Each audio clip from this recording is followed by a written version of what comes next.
আজকের recipe healthy ও tasty makhana fry. কড়াইতে 1 চামচ ঘি, কারি পাতা, গোটা জিরে, আদা কুচি, কাঁচা লঙ্কা কুচি দিয়ে নেড়েচেড়ে একটু ভেজে নেব।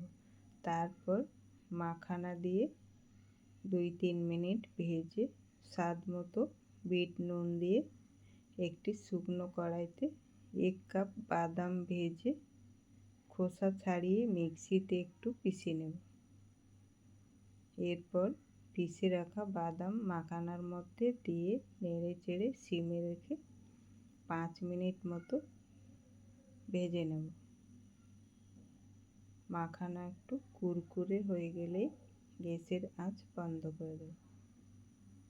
তাহলে ব্রতে খাবার জন্য মাখানা ফ্রাই রেডি।